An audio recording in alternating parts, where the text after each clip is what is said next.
اللہ سبحانہ و تعالی نے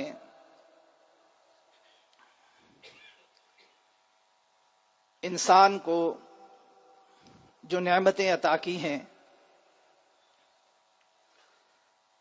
ان نعمتوں میں سے ویسے تو کتنی ہی نعمتیں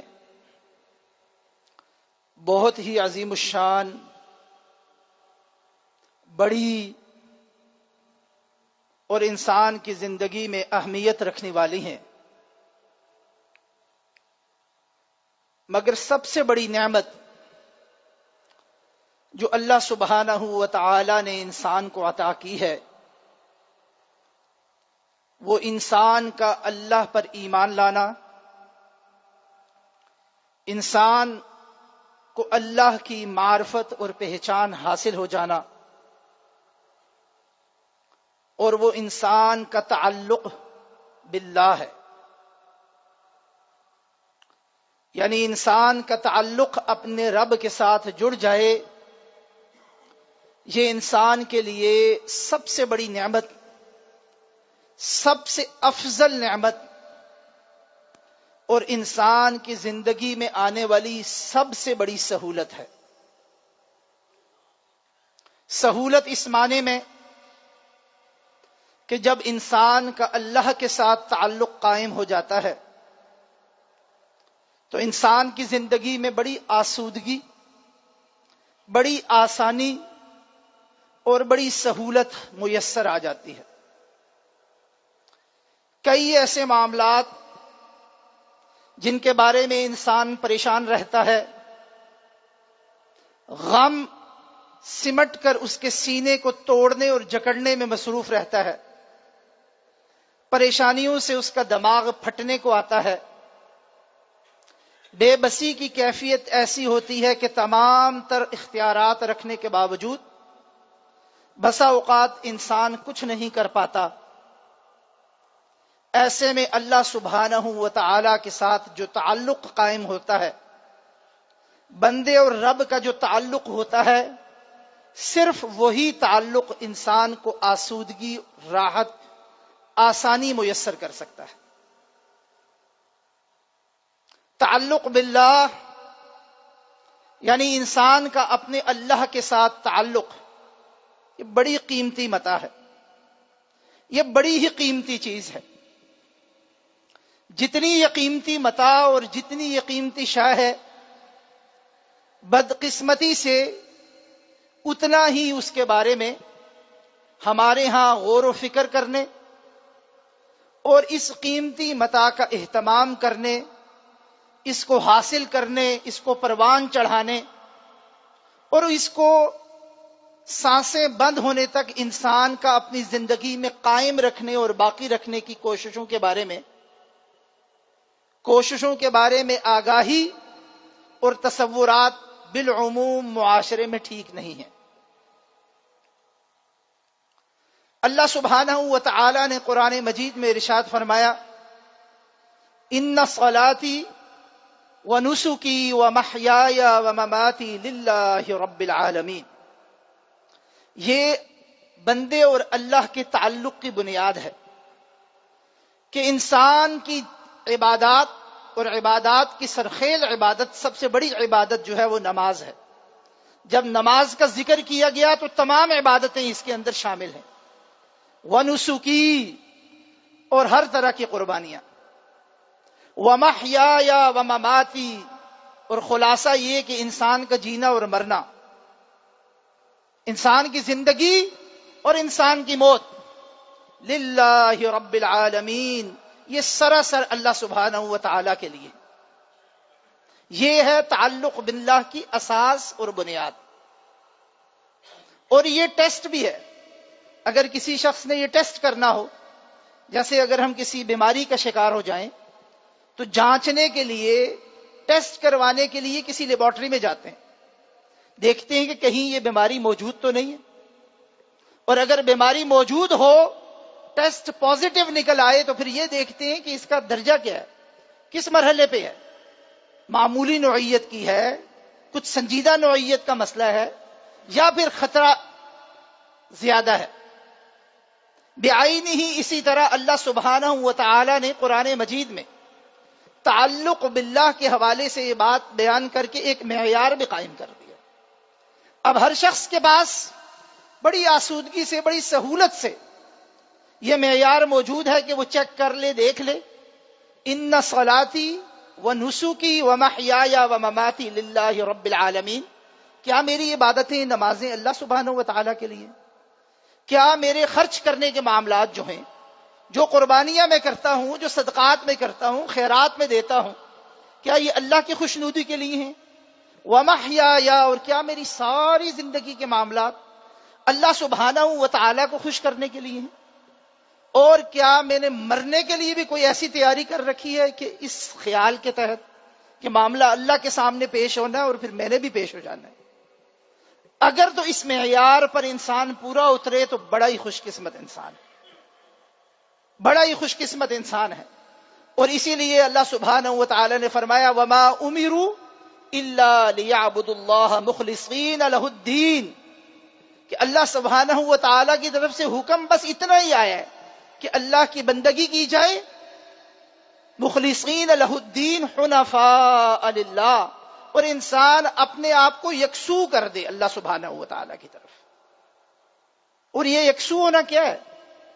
بظاہر ہم روز مرہ کی زندگی میں اپنے معاملات کے لیے صبح اٹھتے ہیں، کوئی کاروبار کے لیے نکلتا ہے، کوئی دفتر کے لیے نکلتا ہے، کوئی تعلیم کے لیے نکلتا ہے، کوئی کسی روزی دھندے کے لیے نکلتا ہے، اور بظاہر ہم اپنے کام کی طرف یکسو ہوتے ہیں، کیونکہ جو کام، کاروبار، دھندا، مشغلہ ہمارا ہے، ہم اس کی طرف یکسو ہوتے ہیں نا، وہی کام کر رہے ہوتے ہیں۔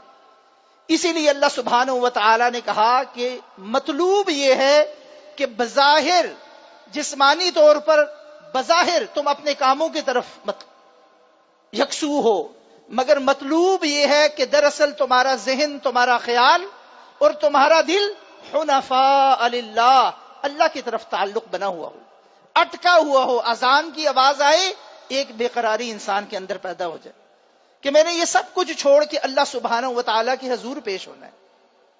کوئی غریب صدا لگائے، انسان بے قرار ہو جائے کہ میں اس کی آواز پر کیسے لبیک کہہ سکتا ہوں۔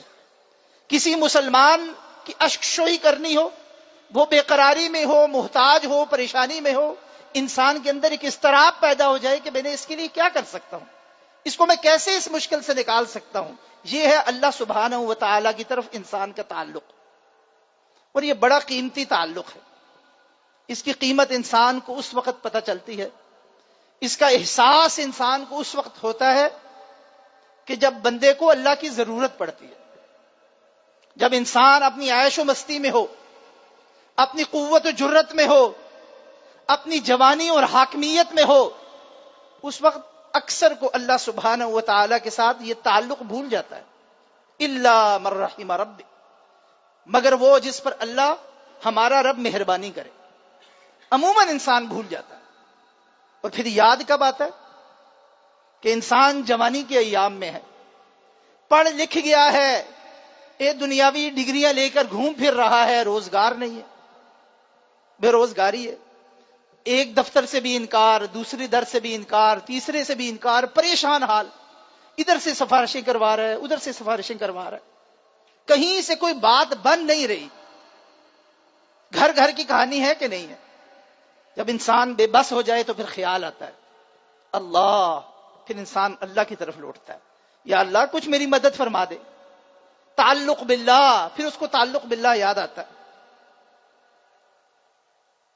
جوانی کے ایام ہے، کامیاب ہے، کامران ہے، کاروبار ہے، رزق ہے، روٹی ہے، اولاد ہے، بڑا خوش و خرم ہے، اللہ کے سامنے کبھی کبھی پیش ہوتا ہے، کبھی خیال نہیں آتا، دوستوں کے ساتھ ہمہ وقت خوش گپیاں سوشلائز کرتا ہے، اور اچانک ایک دن کہیں سے درد اٹھتا ہے، اچانک لگتا ہے کہ کوئی طبیعت ٹھیک نہیں ہے، کسی ڈاکٹر کے پاس جاتا ہے، چیک ہوتا ہے، پتہ لگتا ہے کہ بڑی موذی بیماری ہے، کینسر ہو گیا، ہیپاٹائٹس ہو گیا، فلاں بیماری لگ گئی ہے، بڑا معاملہ خراب ہو گیا ہے، بھری پوری اس پوری دنیا میں اس کو لگتا ہے میں بالکل اکیلا رہ گیا ہوں، حالانکہ سب وہیں ہوتے ہیں۔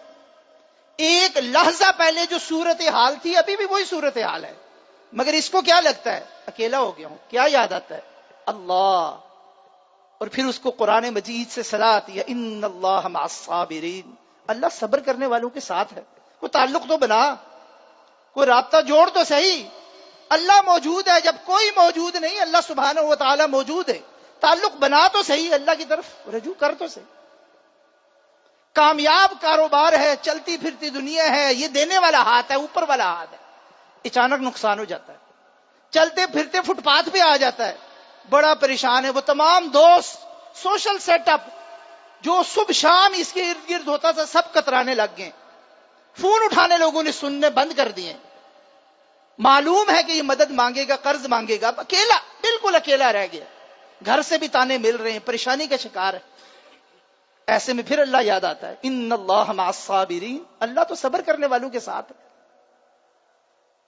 وَلَنَبْلُوَنَّكُمْ بِشَيْءٍ مِّنَ الْخَوْفِ وَالْجُوعِ وَنَقْصٍ مِّنَ الْأَمْوَالِ وَالْأَنفُسِ وَالثَّمَرَاتِ وَبَشِّرِ الصَّابِرِينَ۔ تم ضرور اس بات سے اب آزمائے جاؤ گے کہ تمہاری اولاد میں بھی کبھی کمی ہو جائے گی، تمہارے مال میں بھی کمی ہو جائے گی۔ اللہ سبحانہ و تعالیٰ دے کر اور واپس لے کر آزماتے ہیں، مگر خوشخبری ان لوگوں کے لیے ہے، وبشر الصابرین، جو صبر کرتے ہیں۔ ان اللہ مع الصابرین، اللہ کس کے ساتھ ہے؟ صبر کرنے والوں کے ساتھ۔ تعلق باللہ، یہ تعلق باللہ کی اہمیت ان حالات میں پتہ چلتی ہے، جب انسان ایک معمول کی ڈگر پر اور راستے پہ چل رہا ہو اور پھر رکاوٹ آ جائے نا، پھر انسان کو پتہ چلتا ہے کہ تعلق باللہ ہو تو کیا ہوتا ہے اور تعلق باللہ نہ ہو تو کیا ہوتا ہے۔ اللہ ساتھ ہو تو انسان کے ساتھ کیا ہوتا ہے، اور اللہ ساتھ نہ ہو تو انسان کے ساتھ کیا ہوتا ہے۔ ادھیڑ عمر میں داخل ہوا ہے، ساری آل اولاد کو اس نے پروان چڑھایا، ان کے لیے محنت کی ہے، ان کو پڑھایا ہے، ان کو روزگار کے لیے جدوجہد کی ہے، جائز ناجائز کوششیں کی ہیں، وہ سب اپنی زندگی کے راستوں پر سرپٹ گھوڑوں کی طرح دوڑ رہے ہیں، اور یہ اکیلا گھر میں ماں کی صورت میں، باپ کی صورت میں موجود ہے، بات کرنے کو کہ لوگوں سے ترستا ہے، اس کا کوئی پرسان حالی کوئی نہیں ہے، سارا چمن جو اس نے بنایا ہے وہ اپنی اپنی جگہ پر موجود ہے، اور یہ خود اندر سے ویران ہو کے بیٹھا ہوا ہے، پریشان حال ہے۔ ان اللہ مع الصابرین، اللہ صبر کرنے والوں کے ساتھ ہے۔ پھر کیا کرتا ہے؟ پھر اس کو یاد آتا، ہاں ساری زندگی جن کا ساتھ میں تلاش کرتا رہا، اپنا ساتھ سمجھتا رہا، ان میں سے تو کوئی بھی میرے ساتھ نہیں، میرے ساتھ تو دراصل جو ہے اس کی طرف تو میں نے رجوع ہی نہیں کیا کبھی، جو اصل ساتھ دینے والا ہے اس کو تو ہمیشہ اگنور کیا، اور جو ساتھ دینے والے نہیں تھے ان کو میں سمجھتا رہا یہ ساتھ دینے والے۔ مزید معاملہ آگے بڑھا تو کیا ہوا؟ اگر گھر میں مرد ہے تو دوسرا پارٹنر بیوی چلی گئی، بیوی ہے تو شوہر چلا گیا، اللہ کی رضا میں راضی، اب بالکل اکیلا رہ گیا۔ ساری دنیا کی نعمتیں موجود ہیں، آسائشیں موجود ہیں، پریشانی کوئی نہیں ہے، اللہ نے صحت بھی عطا کر رکھی ہے، مگر بالکل اکیلا رہ گیا۔ اب کیا کرے؟ کس کے پاس جائے؟ کس سے بات کرے؟ باتیں کرنے کو ترس گیا، اپنے دل کے راز بتانے، اپنے خیالات شیئر کرنے سے ترس گیا ہے، کوئی ہے ہی نہیں۔ اب کیا کرے؟ صرف سننے والا ایک ہے جس کے سامنے اشک شوئی کر سکتا ہے، گڑ گڑا سکتا ہے، رو سکتا ہے، جھولی اور دامن پھیلا سکتا ہے کہ یا اللہ تو میری بات سن۔ مکالمہ کرنا ہے، کوئی بات کسی کو سنانی ہے، کس کو سناؤں؟ ان اللہ معنا، اللہ ہمارے ساتھ ہے۔ یہ ہے تعلق باللہ، جو انسان کو اگر میسر آ جائے تو انسان بکھرنے سے بچ جاتا ہے، جو انسان کو حاصل ہو جائے تو انسان ٹوٹنے سے بچ جاتا ہے۔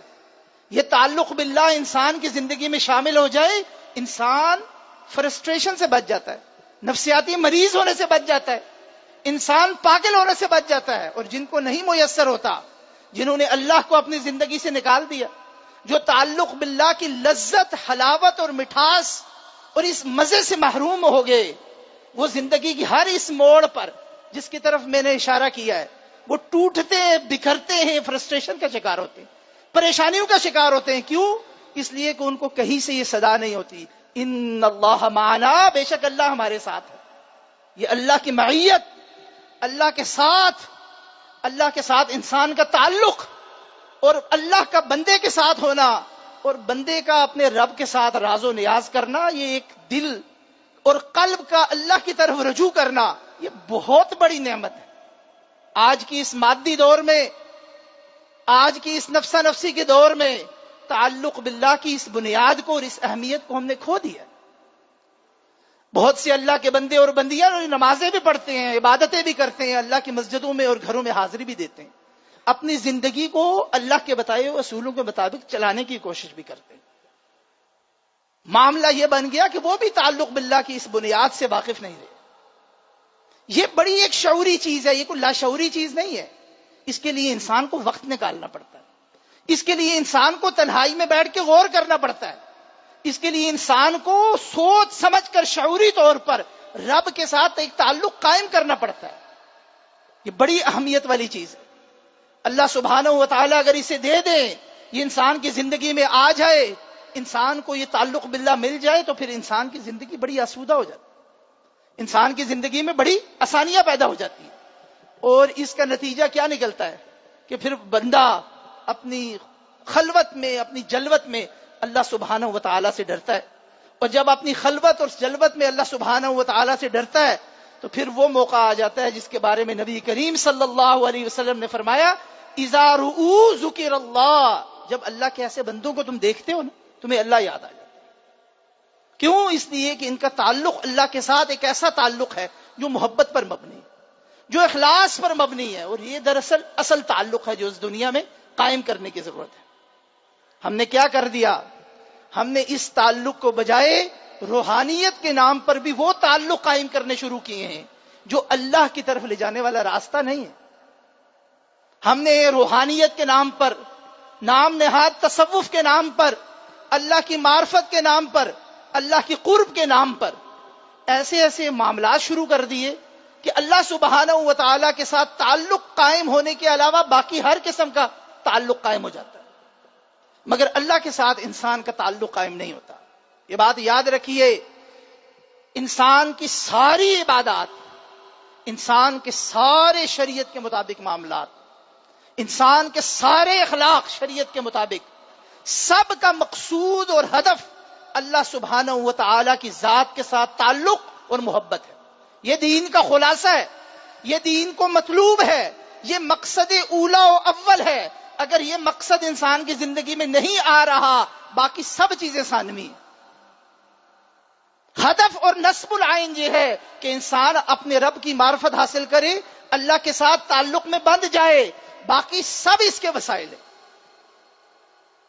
پوری شریعت وسیلہ ہے، کس ہدف کے لیے؟ کس نصب العین کے حصول کے لیے؟ کہ اللہ کے ساتھ انسان کا تعلق قائم ہو جائے۔ اگر انسان وسیلے میں پھنس کر رہ جائے، انسان درمیان میں راستے میں رک جائے، اور راستے میں جو نقش لگے ہوئے ہیں ان پہ کہیں کھڑا رہے اور نصب العین اور ہدف تک نہ پہنچے، تو کیا وہ کامیاب انسان ہو سکتا؟ یہ بڑی غور کرنے کی بات ہے، یہ سمجھنے کی بات ہے کہ راستے کے نشانات بڑے اہمیت کے حامل ہوتے ہیں۔ یہ انسان کو صحیح راستے کی طرف لے کے جاتے ہیں۔ انسان کو پتہ چلتا ہے یہاں سے بائیں مڑنا ہے، دائیں مڑنا ہے، آگے جانا ہے، پیچھے جانا ہے، رکنا نہیں ہے۔ رکنا اس جگہ پر ہے جب انسان کی آنکھ بند ہوگی، روز قیامت میزان قائم ہوگا اور انسان اپنے رب کے سامنے اس حالت میں حاضر ہوگا، پیش کرے گا نامہ اعمال کہ یا اللہ میں اس دنیا میں کہتا رہا اللہم انی اسألوک حبک وحب من یحبک، یا اللہ ساری زندگی یہ دعا کرتا رہا کہ تو مجھے اپنی محبت عطا کر دے، اپنے ان بندوں کی محبت عطا کر جن سے تو محبت کرتا ہے۔ اور آج اس محبت کا راگ الاپتے ہوئے، ساری زندگی تیرے ساتھ محبت کا بھرم قائم کرتے ہوئے، اس کی حصول کی دعا کرتے ہوئے آج رب میں تیرے سامنے پیش ہو گیا ہوں۔ آج تو میرا محبوب ہے، تو میرے ساتھ جو معاملہ کرے گا اس پر میں راضی ہوں۔ اور اللہ کیا کرے گا؟ اللہ اپنے اس محبوب بندے کو اپنے بہترین جنتوں میں داخل کرے گا۔ یہ ہے نصب العین، یہ ہے ہدف، یہ بنیادی اور اساسی بات ہے، اور اس کو ہم نے بھلا دیا۔ ہم اپنے اپنے چکروں میں، اپنے اپنے معاملات میں، اپنے اپنے گروہ، اپنی جماعت، اپنے پیر صاحب، اپنے علامہ صاحب، اپنے مولانا صاحب، اپنے سلسلے، اپنے نسب، اپنے اہداف کے پیچھے لگے ہوئے ہیں۔ ہم میں سے ہر شخص کو اپنے گریبان میں جھانک کر دیکھنے کی ضرورت ہے کہ اللہ سبحانہ و تعالی میری زندگی میں کہاں ہے، اللہ ہے کہاں۔ یہ دعوت دراصل اللہ کی طرف واپس بلانے کی دعوت ہے۔ اللہ سبحانہ و تعالی کی طرف واپس آئیں، اپنی پریشانیاں اللہ کی طرف واپس کریں، اپنے معاملات کو اللہ کی طرف لوٹائیں، اللہ کی معیت کے طلبگار بنے۔ یقین جانے انسان کے سارے مسائل اگر اس دنیا میں حل نہ بھی ہوئے، انسان کو اللہ سبحانہ و تعالیٰ نے جس حال میں رکھا ہے، چاہے وہ غربت کی بدترین صورت ہو یا امارت کی بہترین صورت ہو، چاہے وہ صحت کی ابتر صورتحال ہو، چاہے وہ صحت کی بہترین صورتحال ہو، چاہے وہ مال و دولت کے انبار اس کو اللہ نے عطا کیے ہوں، اور چاہے اس کو کھانے کی روٹی بھی میسر نہ ہو، اگر اللہ کی معیت، اللہ کے ساتھ تعلق، اللہ کے ساتھ محبت انسان کو میسر آ جائے تو اللہ سبحانہ و تعالیٰ انسان کو وہ چیز عطا کرتے ہیں جسے قرآن و حدیث نے استغنا کہا ہے۔ استغنا کیا ہے؟ دل کا انسان امیر ہو جاتا ہے، خیالات کی عمارت انسان کو میسر آتی ہے، اس کی آنکھ پرباش ہو جاتی ہے، بھر جاتی ہے، پلے کچھ نہیں، جیبوں میں ہاتھ ڈالے دینے کو دمڑی بھی نہیں۔ مگر اللہ سبحانہ و تعالیٰ کیسا مقام عطا کرتے ہیں، کیسا حال عطا کرتے ہیں؟ اذا رؤوا ذکر اللہ، جس کا ابھی ذکر کیا ہے، اللہ کے بندے اس شخص کو دیکھتے ہیں انہیں اللہ یاد آ جاتا ہے۔ نبی صلی اللہ علیہ وسلم کا فرمان ہے۔ کیوں؟ اس لیے کہ حالت استغنا میں ہوتے ہیں، اللہ نے ان کے اندر ایسا استقرار، ایسا سکون، ایسا چین اور ایسی نعمت عطا کی ہے، ایسی روحانیت ہے، ایسی کشش اللہ عطا کرتے ہیں، اس لیے کہ اس کو یہ کشش اس لیے ملی کہ اللہ نے اس کو ایمان کی حلاوت اور مٹھاس عطا کر دی ہے۔ یہ ایمان کو کنزیوم کرتا ہے، ایمان کی مٹھاس محسوس کرتا ہے، بڑا مطمئن بیٹھا ہے۔ دنیا سمجھتی ہے یہ ٹوٹا ہوا بکھرا ہوا ہے، اللہ اس کے کچھ نہیں، مگر وہ استغنا کی کیفیت میں، ایسی استغنا کی کیفیت جسے دنیا کا کوئی بندہ نہیں سمجھ سکتا، کیونکہ اللہ سبحانہ و تعالیٰ نے یہ استغنا کی کیفیت عطا کی ہے۔ اس کا تعلق اپنے رب کے ساتھ جڑ گیا، وہ غریب ہو کر بھی امیر ہے، وہ فقیر ہو کر بھی رئیس ہے، اس لیے کہ اللہ سبحانہ و تعالیٰ کے ساتھ تعلق مل گیا، دل اس کا اللہ سبحانہ و تعالیٰ کے ساتھ جڑ گیا۔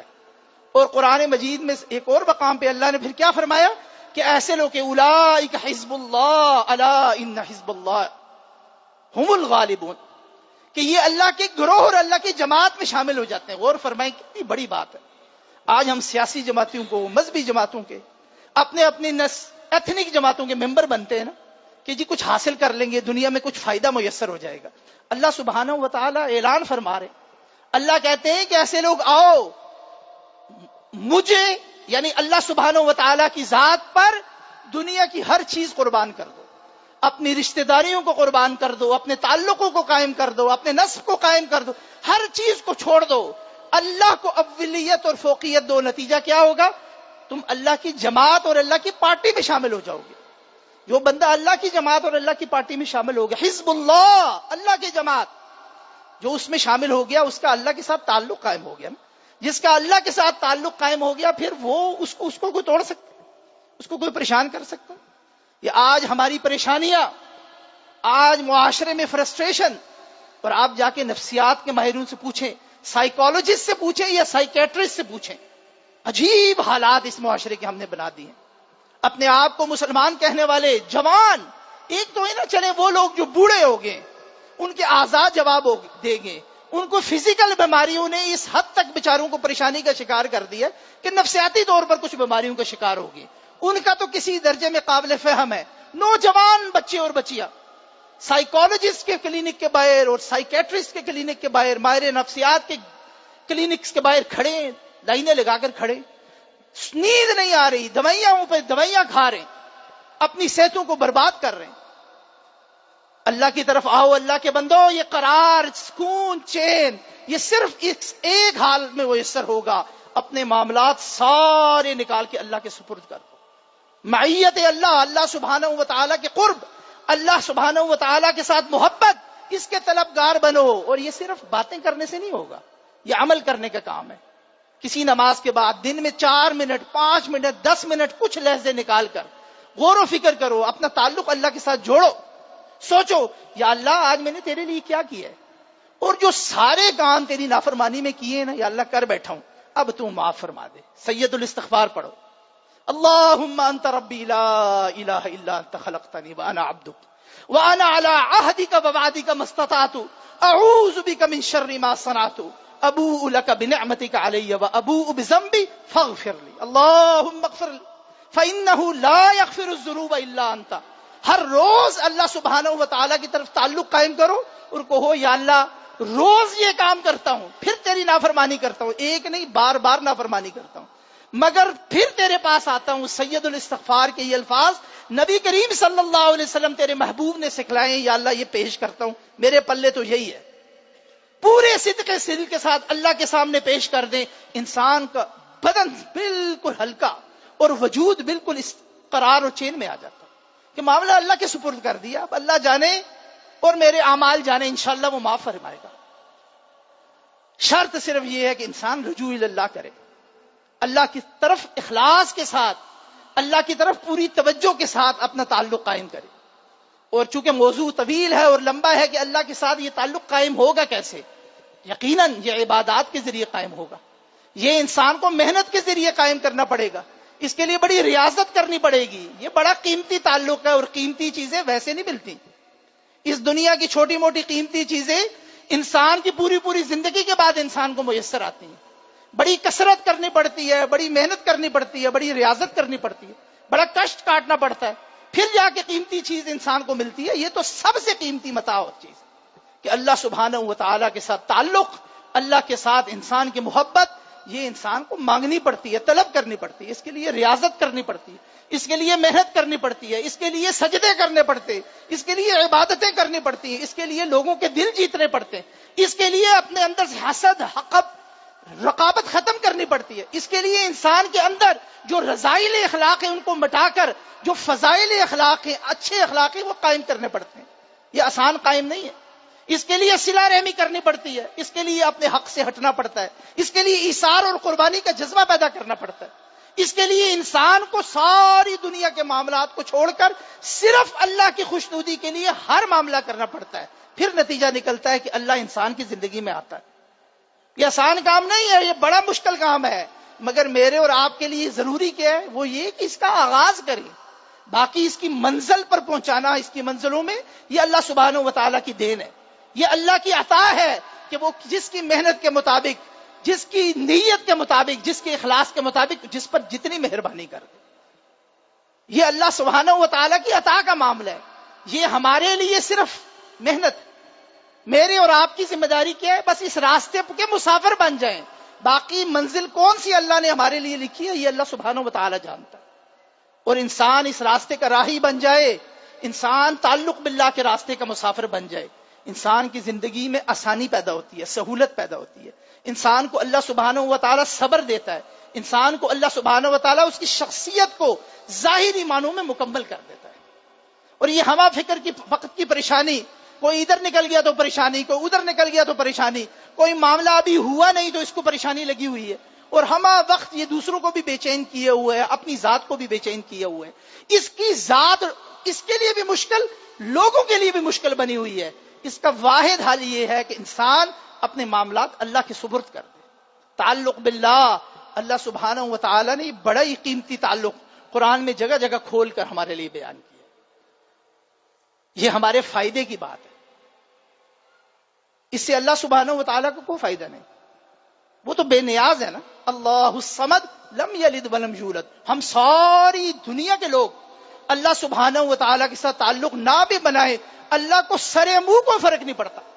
اللہ سبحانہ و تعالیٰ بے نیاز ہے. یہ میرے اور آپ کے فائدے کی بات ہے, یہ ہمارے فائدے کی بات ہے. یہ جو ہم دوائیاں کھاتے ہیں نا, اینٹی بایوٹکس کھاتے ہیں, اینٹی سائیکیٹرسٹ کھاتے ہیں, اتنی 5 6 7 دوائیاں صبح کے شام کے ٹائم ادھر ادھر ہسپتالوں میں گھومتے پھرتے ہیں. یقین کریں تعلق باللہ قائم ہو جائے, یہ ختم نہ ہو تو عادی ہو جاتی ہے, اور ختم نہ بھی ہو, عادی نہ بھی ہو, انسان ان دوائیوں کے ساتھ بھی ابھی بے چین رہتا ہے.